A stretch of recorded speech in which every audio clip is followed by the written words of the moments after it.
Halo semuanya, balik lagi sama Gogi. Ya, di depan gua ini sudah ada charger. Nah, cuman ini charger bukan buat handphone, bukan buat yang lain, tapi ini adalah charger untuk baterai LiPo ataupun LiHV ataupun Lion ataupun yang lain-lain. Nanti kita lihat menunya ya. Ini adalah toolkit RC Q4AC atau Quad Smart Charger. Jadi di sini sebelumnya gue pakai toolkit RC yang M6 yang reviewnya bisa kalian cek di sini ya. Nah, ini gue memutuskan untuk menggantinya menjadi toolkit RC Q4IC atau Q4AC dengan DC 200 watt, AC 100 watt, terus LCD-nya juga 3,5 inch kalau baca dari kotaknya. Nah, terus kita lihat di sampingnya ada apa ini. Oke ya, yang tadi ya, yang gue bilang ini multi language juga. Terus ini yang tadi gue udah bilang.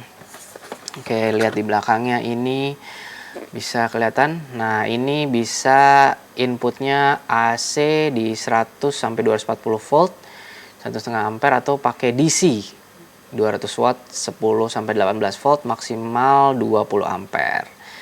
Dia bisa untuk baterai LiPo yang tadi gue bilang ya, LiPo, lalu bisa LiHV, LiFe, Lion 1 ampere 4S, NiMH 1 ampere 10S, atau PB ini apa ya, 1 sampai 8S ya, dan lain-lain. Nah, apa aja yang ada di dalamnya, langsung aja kita buka aja biar nggak penasaran.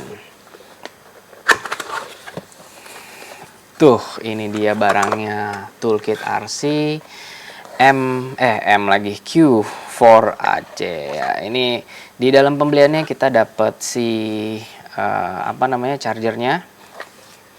Duh, kok debu gini ya. Nah, kita dapat chargernya. Duh, sorry jadi debuan. Terus kita dapat buku panduannya ya. Tuh, manual yang bisa kita baca. Ini penting juga ini untuk dibaca karena untuk menu-menunya dan lain-lainnya ada di sini. Nanti akan gue peragakan yang gue bisa dan gue ngerti. Oke, ini juga dapat screen guard. Seperti biasa memang kalau beli toolkit RC itu pasti dapat screen guardnya. Nih, untuk ditempel di sini. Oh, lihat. Fokus. Nah, buat ditempel kebalik. Nah, di sini. Tapi sayangnya gua dapat udah ini nih, udah somplak nih. Oke.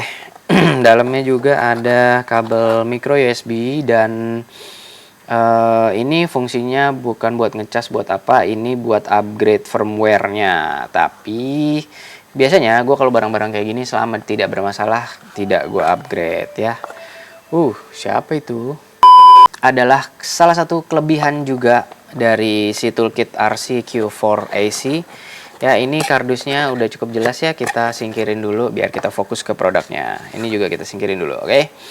Kita bahas kenapa gue beli ini akhirnya. Karena sesimpel ini nggak perlu bingung pakai adaptor laptop. Karena ini inputnya ada dapat input AC, yaitu kabel ini ya. Terus kita juga bisa pakai input DC dari baterai LiPo yang kapasitasnya besar untuk ngecas si baterai-baterai lain. Ya, sesimpel itu gue kenapa pilih ini. Lalu satu lagi kenapa gue pilih ini adalah karena satu kali ngecas bisa untuk 4 baterai sekaligus. Tapi berbeda dengan fungsi si parallel board. Kalau kita bicara parallel board, aduh susah amat sih ngelibet. Kalau kita bicara soal parallel board itu, setahu gue itu harus mAh sama dan harus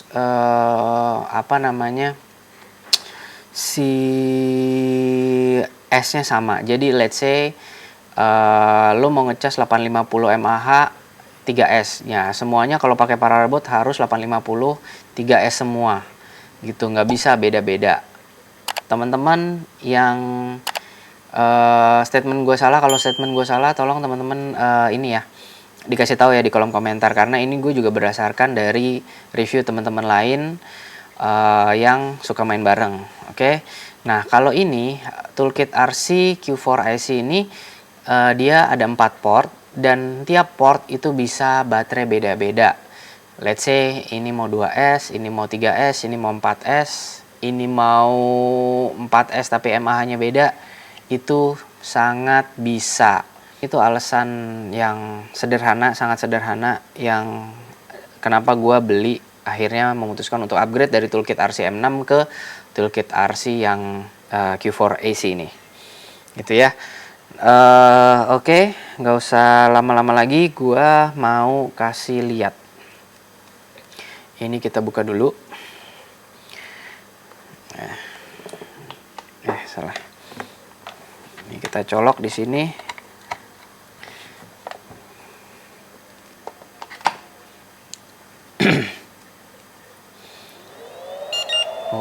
Kan toolkit RC-Q4 ya. Nah, ini di sebelah sini ada kipas anginnya. Kipas anginnya gede. Nah, tapi biasanya gue kalau misalkan emang panas banget, gue biasanya taruh di atas kayak kipas angin gitu, jadi ngebantu untuk lebih meringankan pekerjaannya gitu ya. Oke, ini di sini ada 4 ya. Ada 4 channel nih. Kalau kita pencet yang ini bisa pindah-pindah ya. Nah, let's say kita yang nomor 1 dulu. Kita klik ya. Ini seperti biasa. Ini baterai type-nya apa? Tuh ada banyak ya. Terus ini selnya gue biarin auto, jadi dia bisa auto detect mau 2, 3, 4S. Ini maksimal 4S ya, 1 sampai 4S. Terus modenya ada discharge, storage, dan charge ya. Lalu untuk discharge mode-nya ini cuma ada satu pilihan. And voltage-nya juga tergantung. Kalau storage biasanya dia 3,85, kalau charge biasanya dia sampai 4,2.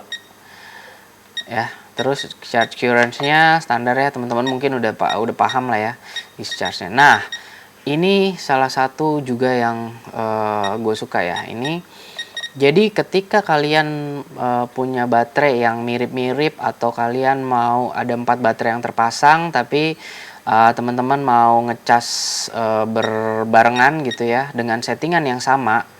Let's say settingannya seperti ini tapi kalian baterainya beda-beda, itu nggak apa-apa. Kayak misalkan gua itu pakai baterai 2S dan 3S, besarannya sama 650 sama 850.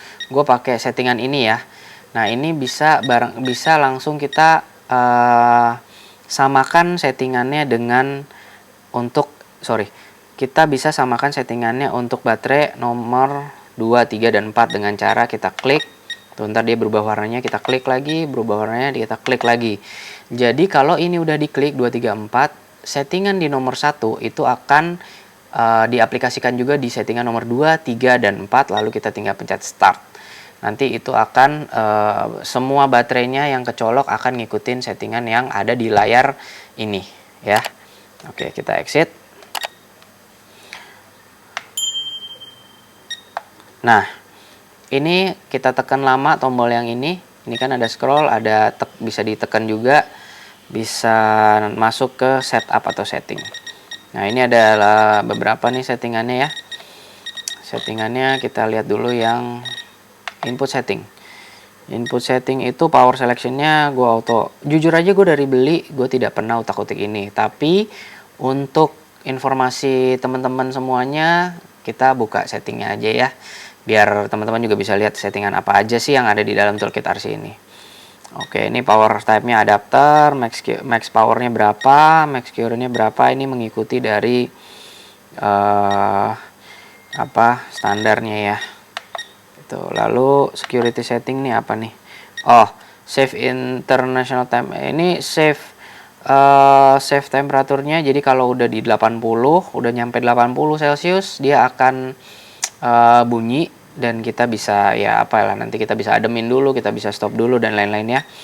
Save time-nya adalah 200 menit. Ketika kita sudah ngecas mencapai 200 menit, itu kayaknya udah terlalu lama. Jadi dia akan kasih warning ya.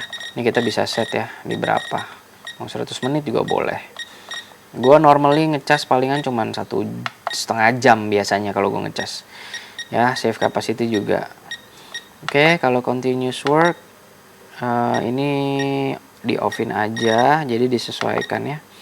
Terus work complete-nya langsung bisa di end atau trickle ya. Gue biasanya end, nggak ada yang gue rubah-rubah sih. Balance start voltage always. Gue nggak utak-utik yang lain. Battery selection off aja. Backlight dan lain-lain ini mengikuti aja. Language-nya juga banyak banget tuh ya. Ada macam-macam. Korea, Jepang, Spanyol, Itali, English. Ya, English lah tentu saja. Oke. Themes-nya bisa light, bisa dark. Ya, gue prefer light. Oke, ini settingan default. Dan ini serial number ya. Sesimpel itu. Oke. Nah, sekarang kita coba karena kita demoin aja ya. Nah, di sini nih. Kita demoin yang kecil dulu deh. Ini jangan lupa untuk colok balancer itu pasti dari sebelah kiri dulu. Ini baterai 2S ya. Baterai 2S Ministar China HL 650. Kita jadi colok dari paling kiri dulu nih. Ya. Kita colok paling kiri. Nah, begitu dicolok, agak-agak kendor nih. Begitu dicolok bisa dilihat angkanya ada sel pertama 3,8, sel kedua 3,8 karena ini modenya storage. Ya. Nah, gimana nih kalau misalkan ininya ternyata XT30 ujung ininya?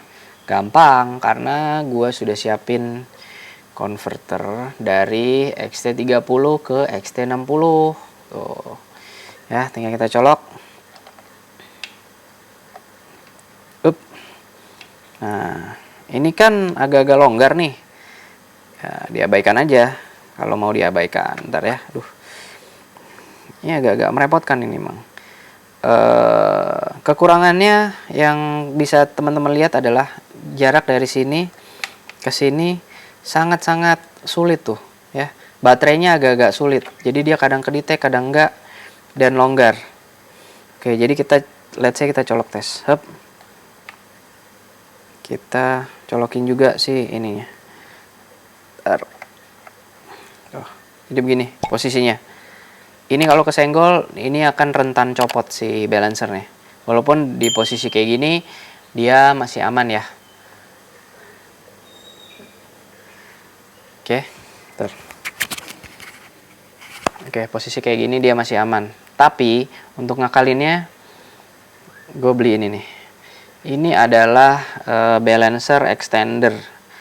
Murah banget harganya, 10.000 kalau nggak salah ya. Nanti linknya seperti biasa gue taruh di deskripsi ya. Ini extender, ini yang memudahkan hidup. Oke, kita cabut dulu. Gimana bro caranya? Colok sini ya. Kita colok. Oke. Kita colok juga. Nah, ini kan tapi buat 4S. Tuh, buat 4S. Ya nggak ada masalah. Karena bisa dipaksa ujungnya tuh. Bisa agak dipaksa dikit ya.